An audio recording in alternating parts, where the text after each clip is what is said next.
नमः शिवाय। आप सबको, आप सबके भीतर स्थित शिव शिवा को मेरा प्रणाम। क्षण भर के लिए बिल्कुल शांत हो जाएं और मेरे साथ महादेव के दिव्य दक्षिणामूर्ति स्वरूप का स्मरण करें। ओम नमो भगवते दक्षिणामूर्तये मह्यं मेधां प्रज्ञां प्रयच्छ स्वाहा। हे महादेव शिव शिवा, हे महादेव, मुझे आज दिव्य ज्ञान प्रदान करें। ज्ञान के साथ साथ ब्लेस मी विद अवेयरनेस, मैं जागृत हो सकूं। मैं बहुत प्रेम से आपको पूर्ण समर्पण करता हूं। यहां पे जब आप स्वाहा कर रहे हो, आहुति आपके मन की है, आपके अहंकार की। मानो आप स्वयं को ही शिव शिवा को अर्पित कर रहे हो। शिव योग द्वैत का नहीं, अद्वैत का मार्ग है। अद्वैत मार्ग में ही तुम महादेव को समझ सकते हो, प्राप्त कर सकते हो। अद्वैत से ही तुम साधना में आगे बढ़ोगे। अद्वैत ही तुम्हें इस जीवन से मुक्त करेगा। इसलिए क्षण भर के लिए तुम स्मरण करो,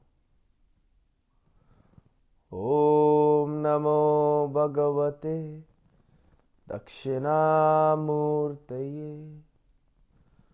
मह्यं मेधां प्रज्ञां प्रयच्छ स्वाहा। ओम नमो भगवते दक्षिणामूर्तये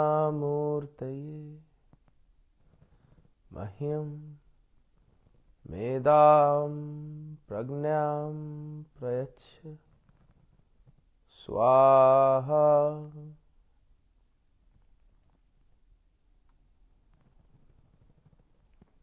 ये ज्ञान बहुत कीमती है।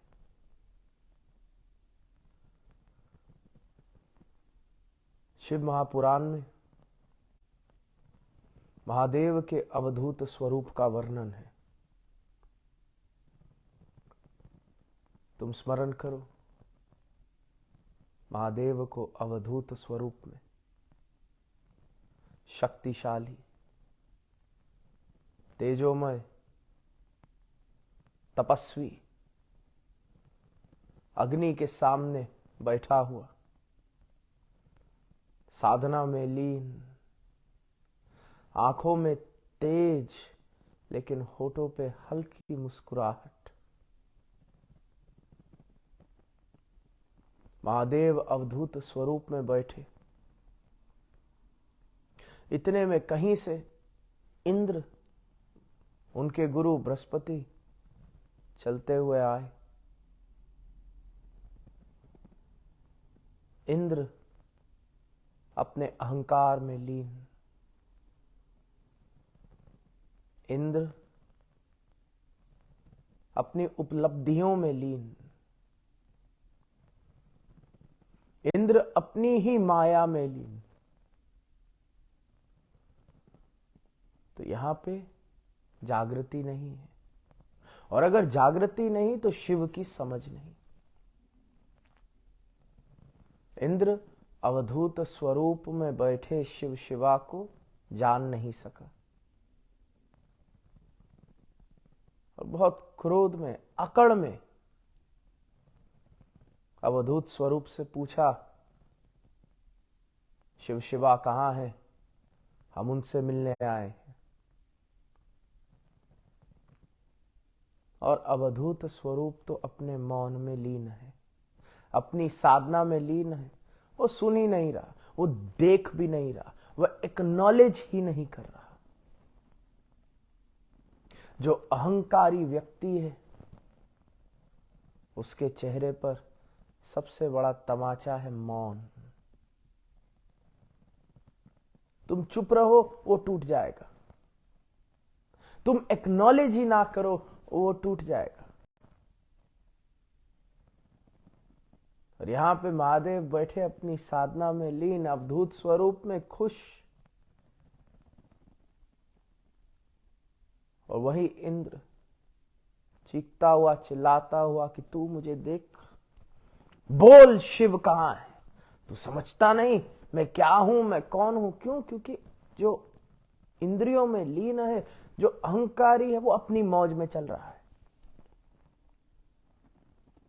उसका क्रोध, उसकी घृणा का तुमसे कोई लेना देना नहीं। वो उसी के विकार है और वो उसी विकार में अपने जीवन को व्यतीत कर रहा है। महादेव शांति से बैठे रहे, इंद्र अकड़ता रहा, क्रोधित होता रहा और अंत में कहा, तूने मेरी बात नहीं सुनी अवधूत, तुझे मैं दिखाता हूं। वज्र को उठाया प्रहार करने के लिए और उसी समय महादेव की माया ऐसी थी कि जहां था इंद्र वहीं वो स्तंभित हो गया, शरीर अकड़ गया, हाथ में वज्र अब हिल ही नहीं पा रहा। उसी समय बृहस्पति जो गुरु थे वो समझ गए कि मेरे शिष्य के साथ अब क्या होने वाला है। उसी क्षण बृहस्पति ने महादेव की स्तुति प्रारंभ कर दी। बृहस्पति ने कहा, आप ही से सब कुछ उत्पन्न है, आप ही में सब कुछ लीन हो जाएगा और ये मेरा शिष्य इंद्र जो भी है, जितना भी है, जैसा भी है, ये भी आप ही का है। आप इसे स्वीकार करें, आप अपनी कृपा अनुकंपा इस पर बरसाएं। मैं इसे भी आपको समर्पित करता हूं, हे देवादिदेव। ये जो भी है ये आपका। लेकिन महादेव ने जब तेज जागृत कर इंद्र को देखा तो महादेव के नेत्रों से एक ज्वाला उत्पन्न हुई और वो ज्वाला इंद्र की ओर बढ़ने लगी। वो ज्वाला जो सब कुछ भस्म कर सकती है, वो ज्वाला जिस ज्वाला से पूरी सृष्टि एक बार फिर महादेव समेटते हैं। महादेव ने बृहस्पति को कहा कि अब तो ये ज्वाला उत्पन्न हो गई, अब तो विधि का विधान है, अब तो प्रकृति है, अब तो ये ज्वाला इंद्र को भस्म करेगी, अब तो ये उत्पन्न हो गई, अब तो तीर धनुष से चल गया। Now it is going to happen. It is destiny. Brihaspati मुस्कुराए और उन्होंने स्तुति की। उन्होंने कहा कि हे निर्गुण निराकार महादेव महाकाल, आपकी माया से कर्म है, आपकी माया से ही भाग्य, आपकी माया से ही सृष्टि, आप ही तो हो लिखने वाले। मैं आपको पूर्ण समर्पण करता हूं और आपसे प्रार्थना करता हूं मेरे शिष्य की रक्षा करो।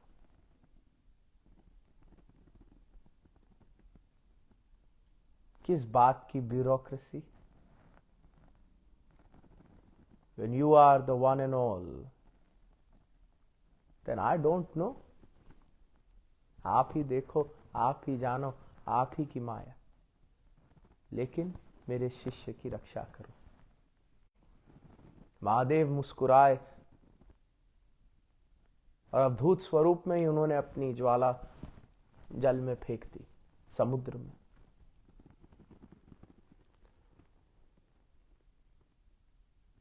और आने वाले समय में उसी ज्वाला ने जलंधरासुर का स्वरूप धारण किया। लेकिन हम आज बात महादेव के अवधूत स्वरूप की करेंगे। हम आज बात इंद्र और बृहस्पति की करेंगे। हर हर महादेव। अवधूत स्वरूप बहुत कीमती है। अवधूत स्वरूप तपस्वी है। अवधूत स्वरूप तुम्हें अद्वैत की ओर लेकर के जाता है। और इसलिए अवधूत स्वरूप मौन है। वो तुमसे ज्यादा बातचीत नहीं करेगा। इस कथा में इंद्रियां मतलब तुम्हारा मन। भगवान इंद्र और क्या है? राजा इंद्र। तुम्हारा मन है, तुम्हारी इंद्रियां हैं, तुम्हारा अहंकार है। और इंद्र को मौन नहीं समझ आता। मुझसे एक नौजवान ने पूछा कि हम क्यों सुपरस्टिशन को जन्म देते, हम क्यों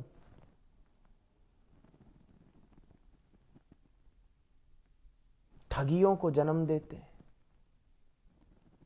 जो धर्म के नाम पे न जाने क्या अनाप शनाप काम करा देते हैं। हमें क्यों सिद्ध और सिद्ध की साधना समझ नहीं आती? क्यों भारतवर्ष सिद्धों के साथ साथ ढोंगियों को जन्म देता है? और उत्तर स्पष्ट है। सिद्ध मौन में रहेगा और तुम इंद्र हो। जब तुम खोज में निकलोगे गुरु की, जब तुम खोज में निकलोगे शिव की, तो तुम समर्पण भाव से थोड़ी ना निकलोगे। तुम तो मंत्री बने निकलोगे, तुम तो राजा इंद्र बने निकलोगे, तुम तो चिकित्सक बने निकलोगे, डॉक्टर इंजीनियर बने निकलोगे। घर में तुमने 2 छोटू पाल के रखे हैं जो तुम्हारी चप्पल, दूध, रोटी, अचार का ध्यान देते हैं। और अब तुम शिव की खोज में निकले हो, तो तुम्हें तो हर कोई व्यक्ति छोटू समान दिखेगा कि कौन मेरी सुने, किसको मैं मदारी बंदर की तरह नचाऊं और जो मेरे सामने शिव को ले आए।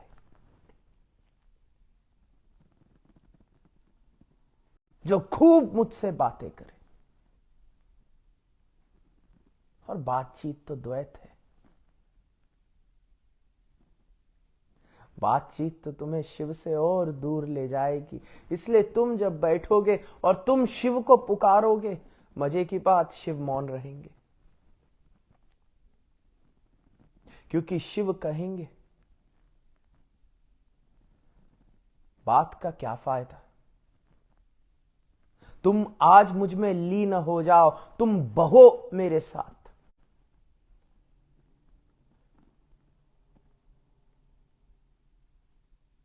प्रकृति में इकलौती स्थायी वस्तु है बदलाव। सब बदल रहा है, तुम भी बदल रहे हो। और जो बदल रहा है उसके बारे में बातचीत क्या करनी? शिव अनंत, शिव कृपा अनंता। तुम्हें छलांग मारनी होगी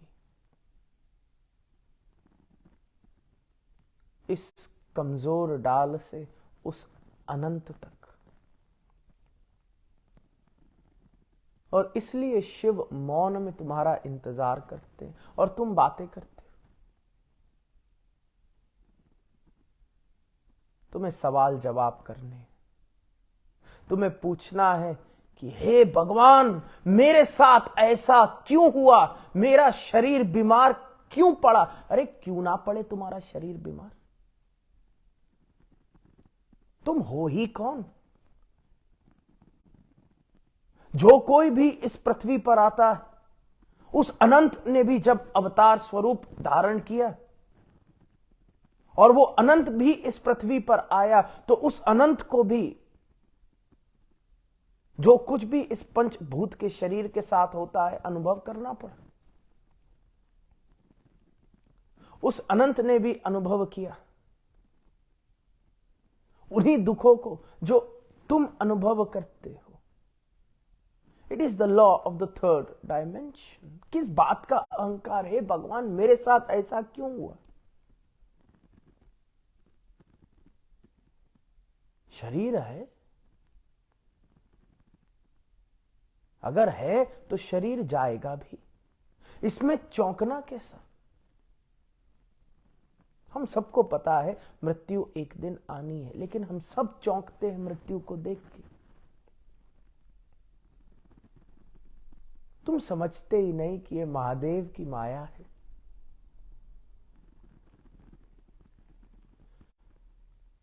मुझे एक स्थान पर जाना था और मैं शांति से गाड़ी चला रहा हूं, मेरे बगल में एक साधक बैठे हैं। अब उन साधक को न जाने क्यों बहुत कर्ता भाव है। गाड़ी में चला रहा हूं, उन्हें कर्ता भाव है। ऐसे लोग तुम जानते होगे,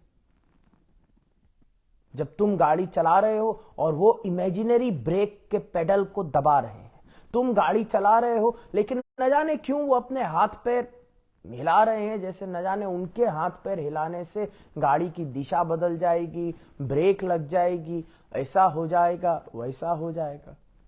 अब मैं हूं हाईवे पर, गाड़ी की गति लगभग 100 किलोमीटर प्रति घंटा और मैं शांति से गाड़ी चला रहा हूं, ध्यान मग्न हूं, सांस में भगवान का नाम लिए। वो साधक एकदम घबराए भटके, क्या रे, गाड़ी बहुत तेज गति से चल रही है, इमेजिनरी ब्रेक पर पैर दबाते हो। अब आजकल की गाड़ियां आधुनिक हैं। जब मैं छोटा था तो हैंड ब्रेक का लीवर होता था, बटन दबाओ ची करके खींचो, वो सब नहीं, अब एक बटन होता है, बटन दबाओ और इमरजेंसी ब्रेक चालू हो जाएगी। मैं शांति से गाड़ी चला रहा हूं, इतने में मैंने इंडिकेटर दिया कि लेफ्ट लूंगा और न जाने क्यों इस साधक की इंद्रियों में ऐसा ऊंच नीच हुई कि इन्होंने धप करके अपनी कुर्सी पकड़ ली कि न जाने क्या होने वाला है। और वो खुद डरे हैं, मेरी गाड़ी बहुत अच्छी चल रही है,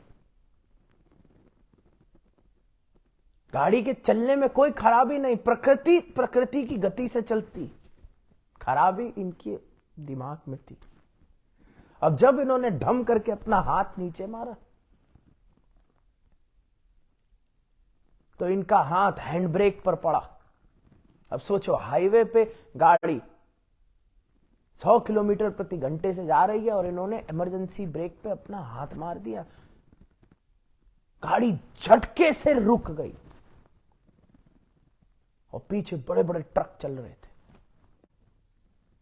महादेव की माया है, न जाने कैसे वो ट्रक चलाने वाले भी पूर्ण जागृति के साथ अपना ट्रक चला रहे थे। उन्होंने देखा सामने छोटी सी गाड़ी रुक गई, दोनों ट्रक एक इस तरफ से निकला, एक इस तरफ से निकला और मैं हाईवे के बीचों बीच ओम नमः शिवाय, ओम नमः शिवाय कि भैया गाड़ी को क्या हुआ। फिर मैंने इन साधक को देखा, मैंने कहा भैया अपने दोनों के दोनों हाथ अपनी जेब में डालो और मुझे शांति से गाड़ी चलाने दो। उस दिन महादेव की माया से मैं बच गया। अब तुम्हें भी इस बात को समझना होगा, ये जीवन है। तुम शांति से गाड़ी चला रहे हो, लेकिन तुम नहीं जानते कि तुम्हारे साथ कौन बेवकूफ बैठा है। और न जाने इस प्रकृति,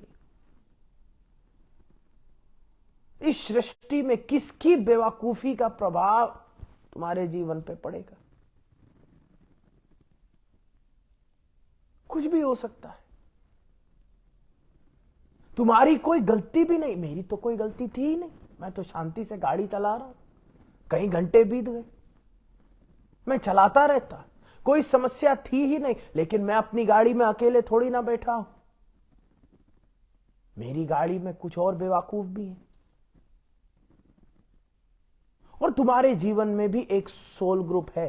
उस सोल ग्रुप में कुछ विद्वान भी होंगे और कुछ निहायती बेवकूफ भी होंगे। और हो सकता है किसी ना किसी बेवकूफ की कौतूहल से कभी ना कभी तुम्हारी गाड़ी पे इमरजेंसी ब्रेक लगे। और मेरे पास तो साधना का फल था तो मैं बच गया, लेकिन हो सकता है ट्रक तुम्हारे मूलाधार में घुस जाए।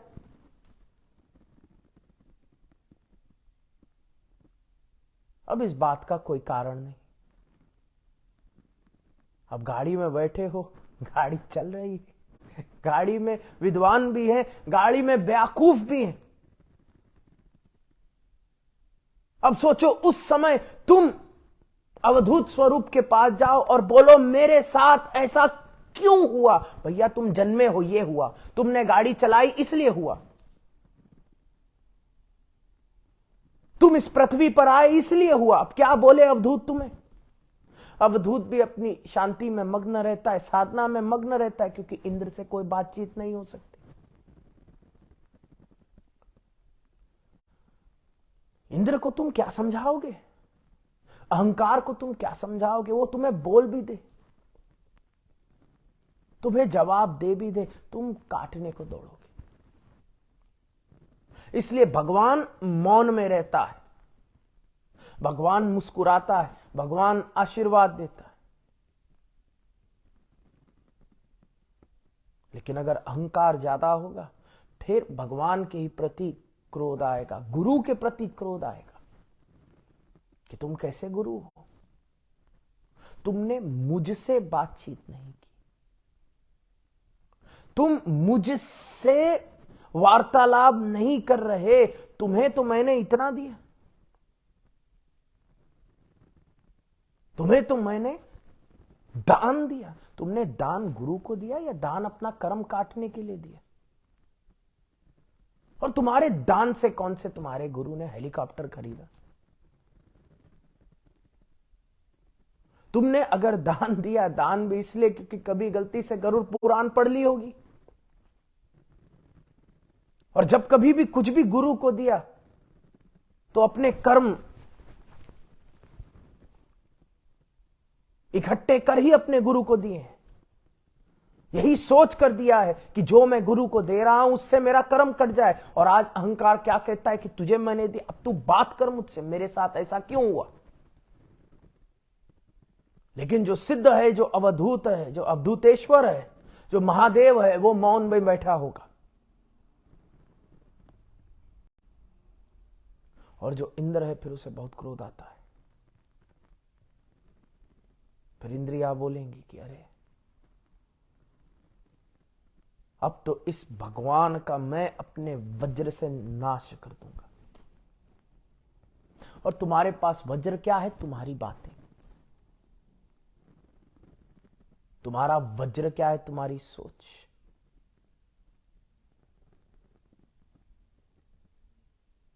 फिर तुम महादेव में भेद करना शुरू करते हो, फिर तुम भगवान में भेद करते हो। कौन भगवान बड़ा, कौन भगवान छोटा, कौन स्वरूप अच्छा, कौन स्वरूप खराब। फिर तुम द्वैत के मार्ग की ओर जा रहे हो, भेद के मार्ग की ओर। अगर कोई तुम्हें दिखे जो तुम्हें भगवान के नाम पे, शिव के नाम पे भेद बता रहा है कि ये भगवान यहां और वो भगवान वहां, जो तुम्हें टीयर बता रहा है, तुम समझ जाना ये पिटा हुआ इंद्र है। ये पिटा हुआ, खींचा हुआ, सड़ा हुआ इंद्र है। ये भी कभी गया था अवधूत स्वरूप की ओर, और अवधूत स्वरूप के मौन में इसके अहंकार को चोट पहुंची, तो अब इसलिए इसने भेद का निर्माण कर दिया। क्यों? क्योंकि इंद्र को समर्पण थोड़ी आता है, इंद्र को झुकना थोड़ी आता है, इंद्र को अद्वैत समझ नहीं आता। इंद्र को अगर मैं बोलूं मौन में बैठ साधना कर, तो इंद्र घबरा जाएगा, क्योंकि साधना में इंद्र की मृत्यु है। जब हम प्रतिप्रसव साधना करते हैं तो प्रतिप्रसव में इंद्र की मृत्यु है। We invoke Shiv Shiva, we sit, we go through our thoughts, our emotions, our traumas, and as we go through them in front of Shiv Shiva, slowly they start to get released. अब तो हमारे पास वैज्ञानिक तथ्य भी है। मनोवैज्ञानिक कहते हैं कि जब तुम अपने ट्रॉमा को लिखते हो या अपने ट्रॉमा को रिलीव करते हो, वो रिलीज प्रोसेस में तुम्हारी सहायता करता है।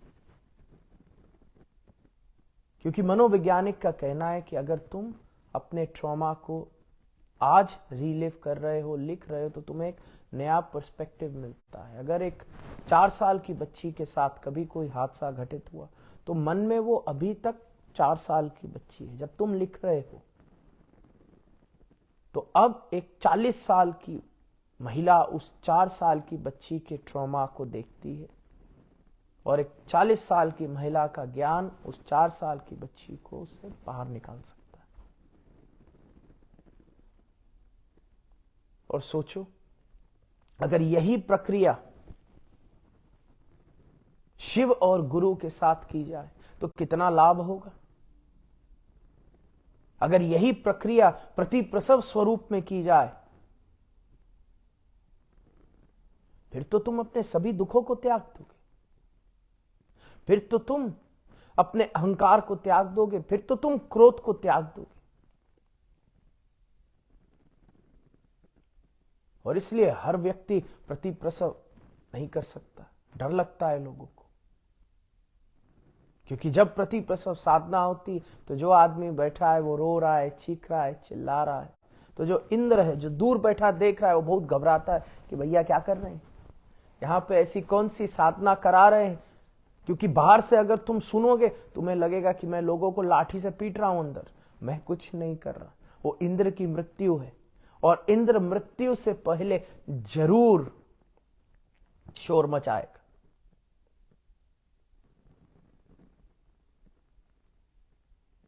और तुम इस बात को जान लो, इंद्र की कभी ना कभी तो मृत्यु होनी है।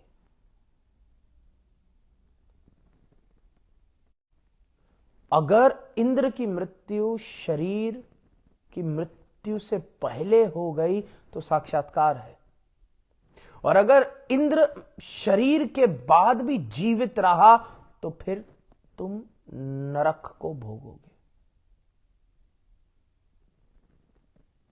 और मैं ये नहीं कह रहा कि स्वर्ग और नरक है, मैं ये कह रहा हूं कि इंद्र नरक का निर्माण कर सकता है। तुम्हारी ही इंद्रियां नरक का निर्माण करती हैं। पृथ्वी तो बहुत अच्छी है, तुम्हारे आसपास सब कुछ बहुत अच्छा है, देश तरक्की कर रहा है, लेकिन इंद्र से पूछो, इंद्र रोने के, चीखने के, चिल्लाने के 100 कारण ढूंढ लेगा। मेरे पास एक आदमी आया, वो बड़ी गालियां दे रहा है कि अरे भारत को देखो कहां पहुंचा, देश का भला नहीं हो रहा, नौकरियां नहीं हो रही, ये नहीं हो रहा, वो नहीं हो रहा, दुनिया जहान की मेरे को उसने कहानी सुनाई। क्यों? क्योंकि उसके उसके दिमाग में भारत कोई गेंद है जो गिर रही है त्रिशंकु के समान।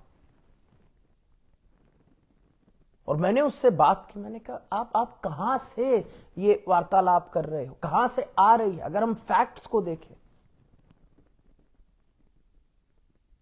तो अगर आप इंडिपेंडेंस से लेकर अब तक भारत को देखते हो तो कुछ कुछ चीजें हैं जो हम मेजर कर सकते हैं। अगर हम हेल्थ केयर की बात करें तो हम इन्फेंट मोर्टेलिटी रेट देखते हैं। अगर हम हेल्थ केयर की बात करें तो हम चाइल्ड केयर देखते हैं, मदर केयर देखते हैं।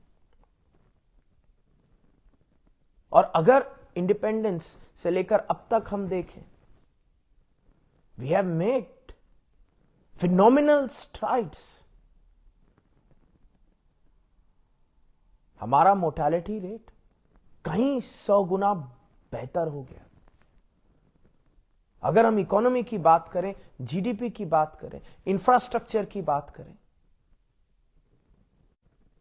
everything has gone up, every scale has become better. Is it perfect? No, but it has gone better. There is still scope for improvement, yet जो तुमने ट्राजेक्टरी बताई है कि यहां से हम यहां जा रहे हैं, अगर हम स्टैटिस्टिकल डेटा देखें तो हम यहां से यहां जा रहे हैं और गति भी अच्छी ही है।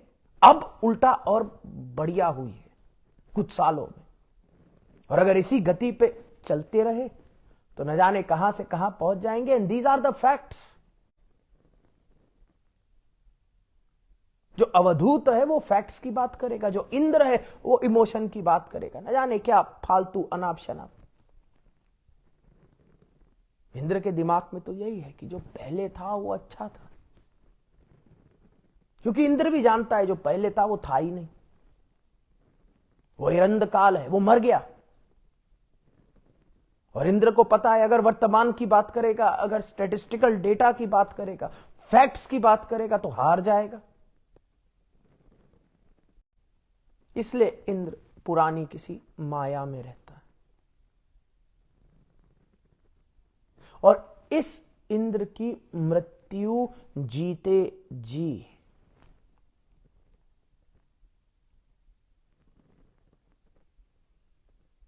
बहुत कीमती है, क्योंकि जैसे फिर तुम्हारे भीतर इंद्र है, वैसे ही तुम्हारे भीतर बृहस्पति भी है। और बृहस्पति मतलब तुम्हारे भीतर का ज्ञान। अगर तुम किसी दिन शांति से बैठते हो तो तुम्हें भीतर गुरु की आवाज सुनाई पड़ेगी। ये वही आवाज है जो तुम्हें गलत काम करने से रोकती है। ये वही आवाज है जो तुम्हें शिव की ओर खींचती है। ये वही आवाज है जो तुम्हें यहां मेरे सामने बिठा करके रखी। ये वही आवाज है जो तुम्हारा मस्तक झुका देती है जब तुम शिवालय के सामने से निकल रहे हो। और मजे की बात, ये आवाज तुम सबके भीतर है। ये आवाज शाश्वत है। अगर तुम्हें सुनाई नहीं पड़ रही इसलिए नहीं कि आवाज मर चुकी है, सुनाई इसलिए नहीं पड़ रही क्योंकि तुमने अपने आप को आदत डाल दी। जैसे एक पति आदत डाल देता है पत्नी को ना सुनने में। पत्नी बोलती रहती कुछ ना कुछ, कुछ ना कुछ, कुछ ना कुछ, और पति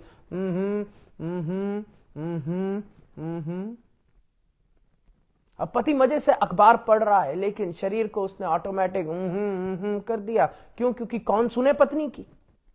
उसी प्रकार से जो भीतर का बृहस्पति है वो भी तुम्हें बोलता रहता है, और तुम्हारी इंद्रियां कहती है कौन सुने इसकी, कौन करे साधना, कौन करे ध्यान। ओटीपी प्लेटफॉर्म पे बिग बॉस देखते, कुछ और देखते, मजा करते। और भीतर की आवाज बोलती रहती।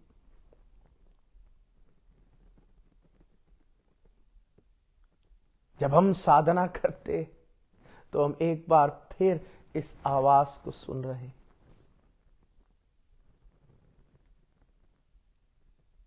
और ये आवाज तुम भी केवल मौन में सुन सकते हो। इस आवाज को तुम कौतूहल में नहीं सुन पाओगे। और इसलिए जब हम शिव योग में साधना करते तो तुम भी चौंक जाओगे। शिविर हो रहा है, हजारों की भीड़ आ रही है, और कुछ मिनट बोलने के बाद फिर हम सब चुपचाप साधना में चले गए। फिर गुरु कुछ ना कुछ कह रहा है और हजारों की भीड़ चुपचाप बैठी।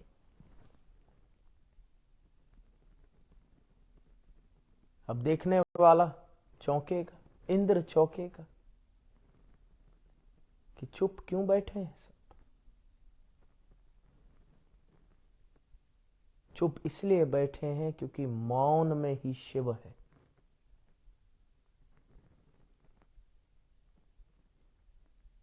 और मौन का मतलब केवल यहां से चुप नहीं होना। मौन का मतलब अपने शरीर को शांत करना सीखो, मन को शांत करना सीखो। इंद्रियां तुम्हें व्याकुल करेंगी, इंद्रियां तुम्हें बृहस्पति से दूर ले जाएंगी, इंद्रियां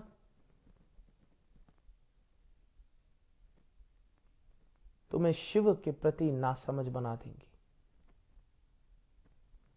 क्यों? क्योंकि इंद्रियां दौड़ेंगी स्वाद के पीछे, इंद्रियां चटोरी। जो सिद्ध है वो इतना ग्लैमरस नहीं। सिद्ध तो शांत अपना बैठा अवधूत।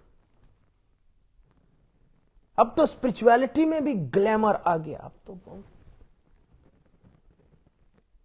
क्यों? क्योंकि सोशल मीडिया है, रील्स बनानी, शॉर्ट्स बनाने, शॉर्ट फॉर्म कंटेंट बनाना है, इंद्रियों को प्रलोभन देना है। अब सोचो, शॉर्ट फॉर्म कंटेंट में अगर अवधूत चुपचाप बैठा होता तो इंद्र को कितना गुस्सा आता कि ये क्या बात हुई, कुछ तो मिले, कुछ तो आदान प्रदान हो, कुछ तो चूरन चटनी गुरु निकाल के हमारे हाथ में रखे। क्योंकि इंद्र खोजता है, इंद्र को चाहिए। इसलिए मौन केवल मौखिक नहीं। यहां जब मैं मौन की बात कर रहा हूं, मैं मौन शांति को कह रहा हूं, मानसिक। राजस्थान गौशाला की बात है। एक हमारे मैनेजर थे वहां पे,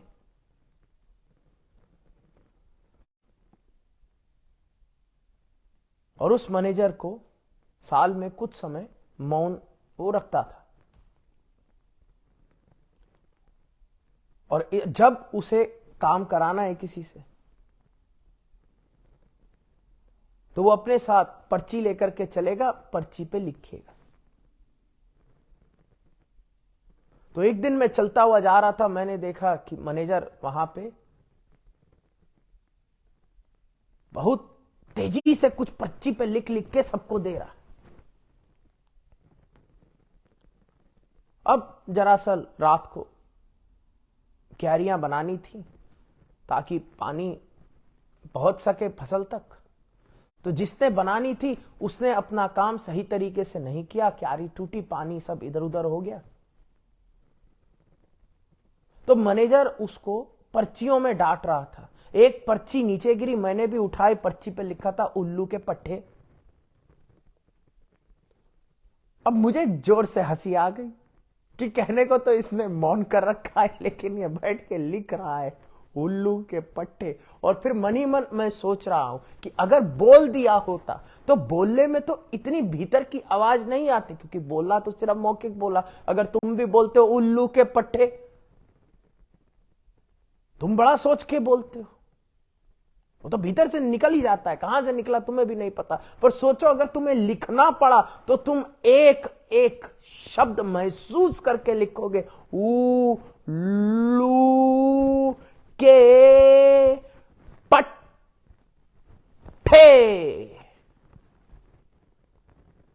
फिर तो इसके पांचों शरीर ने महसूस किया गाली को।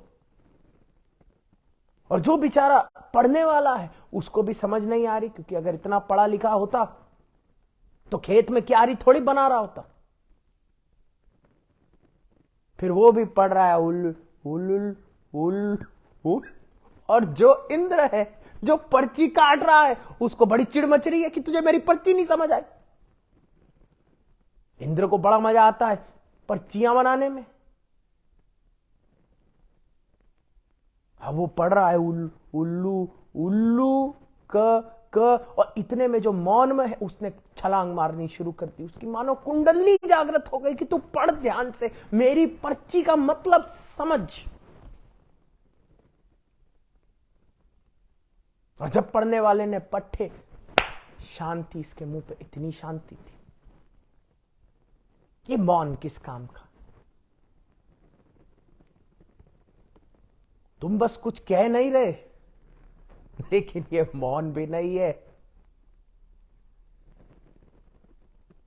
ये भी इंद्रियों का खेल है। अभी तक तुमने बृहस्पति की आवाज नहीं सुनी, अभी तक तुम वज्र उठा करके खड़े हो। और जब तक तुम वज्र उठा करके खड़े हो तो तुम शिव पर, गुरु पर, सनातन पर प्रहार करोगे।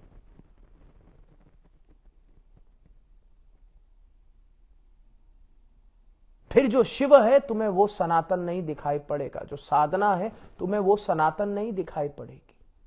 फिर जो रूढ़िवादिता है, कट्टरपना है, तुम्हें वो सनातन दिखाई पड़ेगा।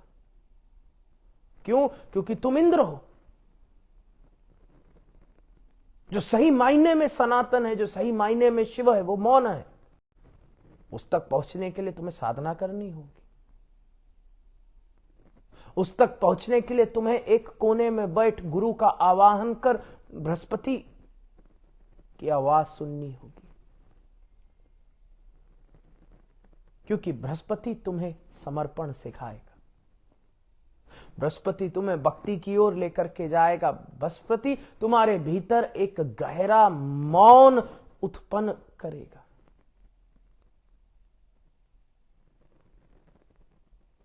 और अगर साधना छोड़, अद्वैत छोड़, तुम द्वैत की ओर भागते हो, तो फिर तुम्हारा अस्त्र शिव और अवधूत के प्रति उठ जाएगा।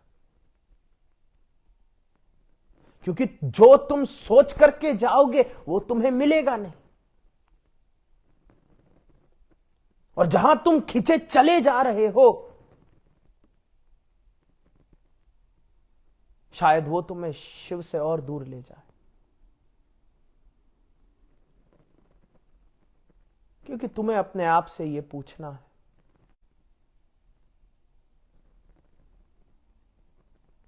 क्या मैं सनातन को समझ पाया? और सनातन का मतलब ही वो शाश्वत, जिसका ना कभी जन्म ना कभी मृत्यु। सनातन साधना है। सनातन उस अनंत से जुड़ना है। और इसलिए सनातन में कई मार्ग हो सकते हैं, लेकिन वो सारे मार्ग साधनात्मक हैं। वो सारे मार्ग तुम्हें भीतर लेकर के जाते हैं। वो भेद को खत्म करते हैं, वो अद्वैत की उत्पत्ति करते हैं। वो तुम्हें अवधूत से जोड़ते हैं। और ये प्रक्रिया तो तुम्हें करनी ही होगी। मह्यम मेधाम प्रज्ञाम प्रयच्छ स्वाहा। शरीर के मरने से पहले इस इंद्र को तुम संभाल लो, वरना शरीर के बाद ये बहुत दंगल मचाएगा। तुम सोचो, क्रोध, अभी तो केवल शिव तुम्हारी नहीं सुन रहे और इतना गुस्सा आता है, नास्तिक बन जाते हो, कहते हो कि शिव मेरी नहीं सुन रहे। जितने भी नास्तिक हैं वो पिटे हुए इंद्र हैं। वो भी कभी कहीं ना कहीं बड़ी आस्तिकता से शुरू हुए होंगे। नास्तिकता is a type of toxic love. Toxic love समझते हो? पिक्चर आई थी ना कक किरण, कि पहले मैं तुम्हें प्रेम करने की कोशिश करूंगा, लेकिन अगर तुम मेरी नहीं तो फिर तुम किसी की भी नहीं, फिर तो मैं तुम्हें ही ध्वस्त कर दूंगा।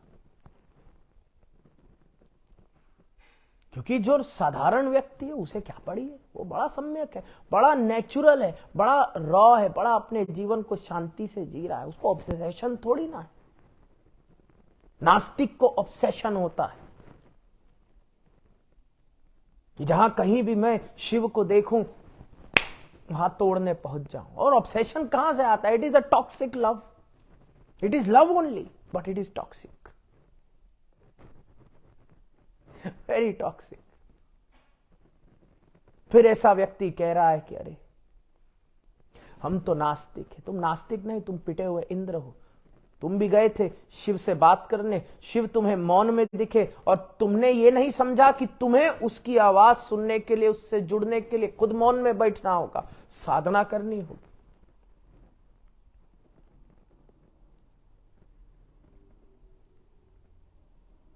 तुम्हें तो बस यही दिखा कि मैं यहां पे खड़ा हूं अपने कौतूहल में। शिव तुम मेरे लेवल पे आओ। शिव तुम्हारे लेवल पे नहीं आएंगे, तुम्हें शिव के लेवल तक जाना होगा, तुम्हें उठना होगा, तुम्हें पहुंचना होगा।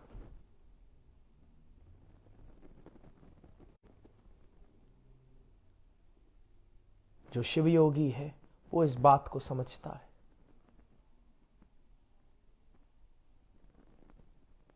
इसलिए एक शिव योगी अपनी साधना में बैठेगा और तुम उस शिव योगी से पूछो क्या महादेव ने तुमसे बात की? बोलेगा नहीं, लेकिन फिर भी वो साधना में बैठा है। तुम शिव योगी से पूछो क्या तुम्हारे गुरु ने तुम्हारे सर पे हाथ रखा? वो बोलेगा नहीं। और जो इंद्र है उसे समझ नहीं आएगी कि कैसे तुम साधना में बैठ सकते हो।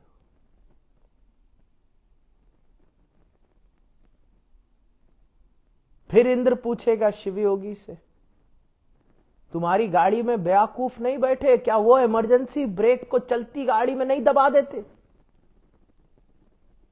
तो शिव योगी बोलेगा नहीं, देखो संसार है, 3 बेवकूफ तेरे, मेरे भी 2 बेवकूफ बैठे हैं।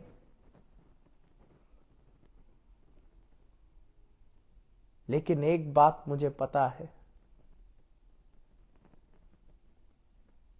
मेरे भीतर बैठे बृहस्पति ने बताई, शिव सबसे बढ़ के है। और जाने अनजाने में बेवकूफ ने ब्रेक दबा भी दी तो अगर शिव मेरी रक्षा कर रहे हैं, जब तक शिव चाहेंगे मैं पृथ्वी पर हूं, और जिस दिन बुला लेंगे मैं चला जाऊंगा खुशी खुशी। क्यों? क्योंकि इधर भी शिव में लीन रहना है, उधर भी शिव में लीन रहना है। मेरे जीवन में कुछ खास परिवर्तन नहीं आया। It is the same while I live, and it will be the same when the body will go away. I have reached to that level of Sanatan, the universal balance.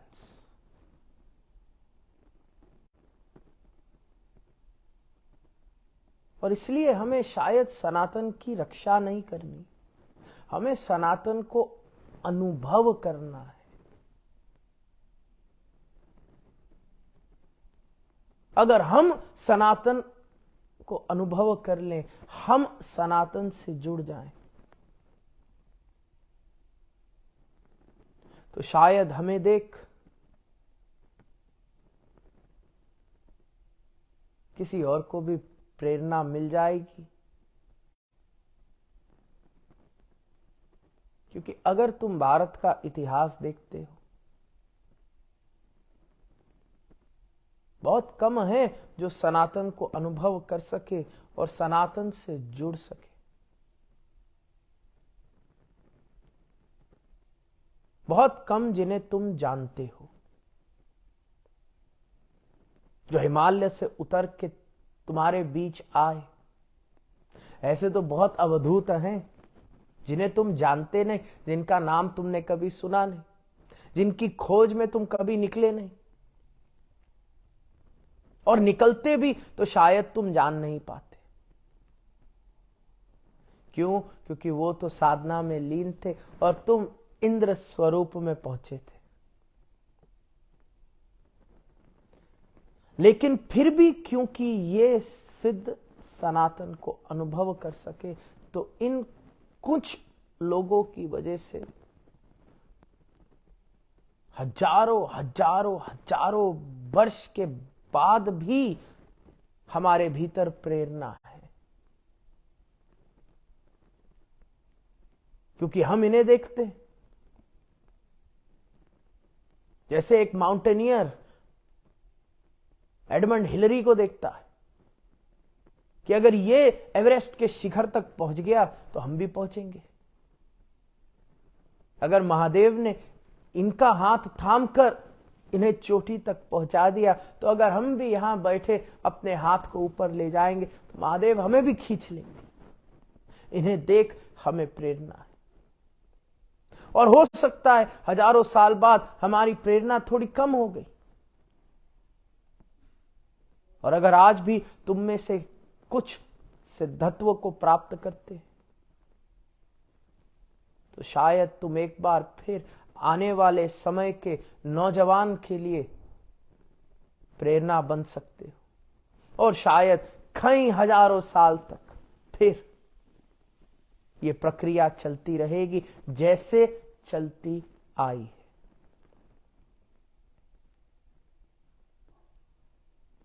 इसलिए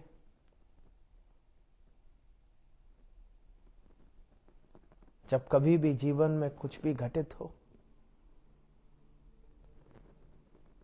अगर सवाल जवाब करने शिव तक पहुंचोगे तो दुखी ही लौटोगे। सवाल जवाब करने मत जाना महादेव के पास। तुम जाना जैसे एक बच्चा जाता है अपनी मां के पास, अपनी मां की गोद पर सर रखने, शांत होने, प्रेम को प्राप्त करने। क्योंकि जब जाता है तो रोता चिल्लाता जाता है, और अगर रो रहा है, चीख रहा है, चिल्ला रहा है, तो फिर तो वो इमोशन को प्रवाहित कर रहा है। अगर तुम इमोशन प्रवाहित करोगे फिर तुम रिसीव कैसे कर सकते हो? सोचो, अगर तुम उल्टी कर रहे हो और मैं तुम्हारे मुंह में पकवान डालूं उसी समय, फिर पकवान का भी स्वाद किरकिरा हो जाएगा। क्यों? क्योंकि वो उल्टी में लथपथ है। या तो तुम उल्टी कर सकते हो या तुम पकवान का सेवन कर सकते हो, दोनों साथ नहीं हो सकता। न जाने क्यों तुम शिव को देखो शुरू हो जाते हो और फिर कहते हो प्रेम मिला नहीं। भैया तुम उल्टी करना तो बंद करो, तभी तो वो भीतर कुछ डालेगा। तुम शिव के पास मौन में पहुंचो, और जब मौन में पहुंचोगे फिर इमोशन का दूसरी तरफ प्रवाह होगा। फिर तुमसे वहां नहीं जा रहा, फिर वहां से तुम्हारी तरफ आ रहा। Now you are receiving.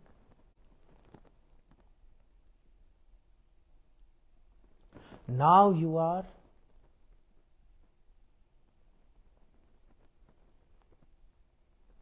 resonating at the God frequency.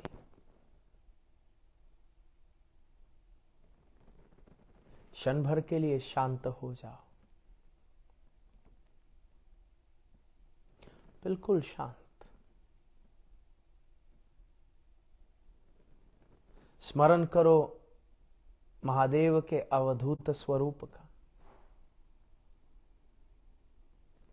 और माना आज भी तुम्हारे भीतर इंद्रियां हैं, लेकिन क्षण भर के लिए। भीतर के बृहस्पति से जुड़ने की कोशिश करो, बिल्कुल शांत। स्वयं को इस स्थान पर लेकर के आओ। याद रखो, चिंताएं या तो भविष्य की है या भूतकाल की। इस स्थान पर बैठे हुए स्मरण करो अपनी श्वास का। मन ही मन मंत्र ओम नमः शिवाय मंत्र के साथ पूरी सांस भीतर। फिर मंत्र ओम नमः शिवाय, पूरी सांस बाहर। मेरे मंत्र के साथ सांस लो और शांत होने की कोशिश करो। मैं और तुम दोनों उस अवधूत से जुड़ेंगे, उस शिव से जुड़ेंगे। अभी कोई उल्टी नहीं करनी, कुछ नहीं कि भैया ये हो गया वो हो गया, जो होना था हो गया। महादेव की माया। अब हम उस महादेव से जुड़ने के लिए बैठे हैं।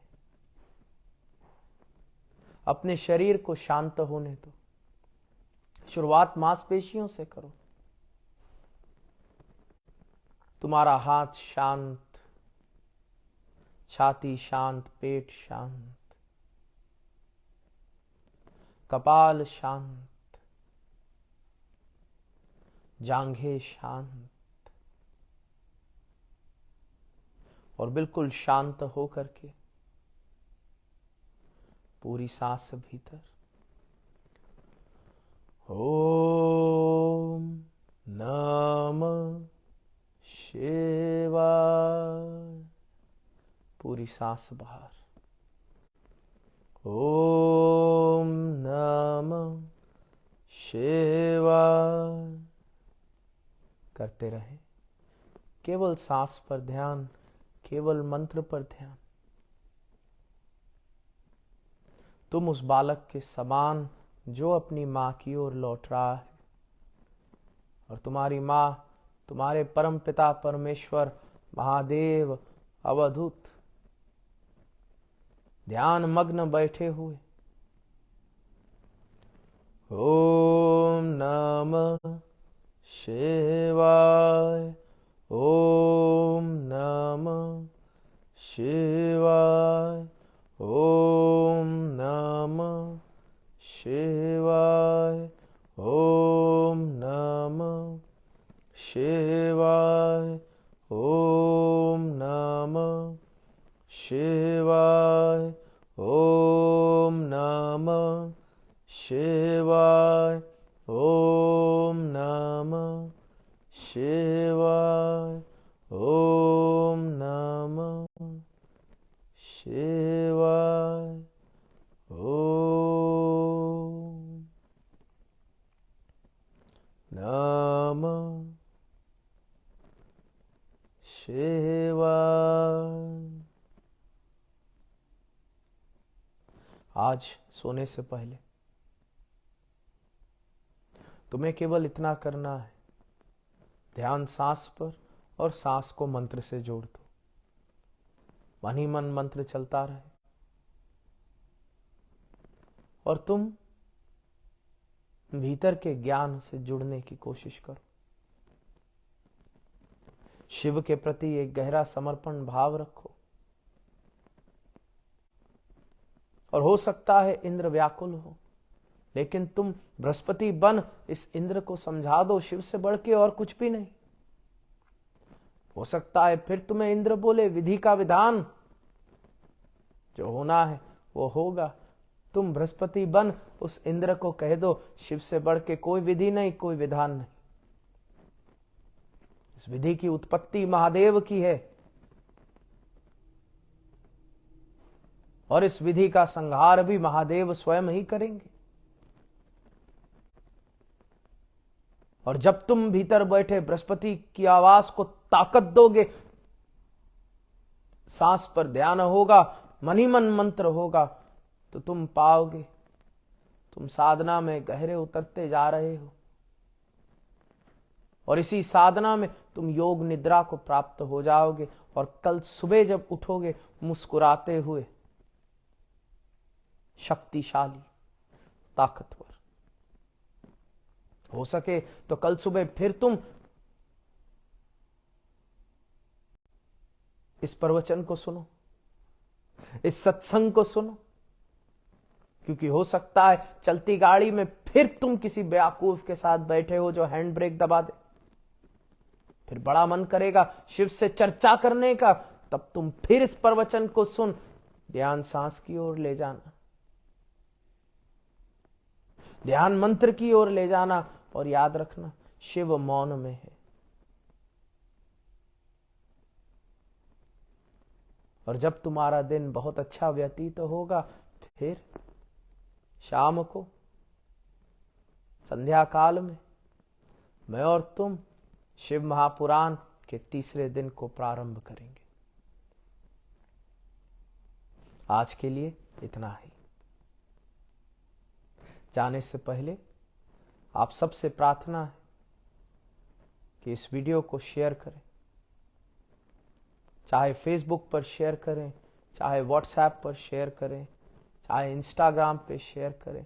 जरूर से जरूर बहुत इंद्रों की सहायता होगी। और इस वीडियो पर लाइक करें, ताकि जो एल्गोरिथम है फेसबुक को भी पता चले कि एक शिव योगी शिव महापुराण की कथा कर रहा है। और साथ ही साथ एक बहुत दिव्य ओम नमः शिवाय तुम कमेंट सेक्शन पे लिखना। कब तक पर्चियों पे उल्लू का पट्टा लिखोगे? आज कमेंट सेक्शन पर तुम नमः शिवाय लिख, फिर ध्यान मग्न हो निद्रा की ओर बढ़ना। आप सबको, आप सबके भीतर बैठे शिव शिवा को मेरा प्रणाम। Bless you. नमः शिवाय।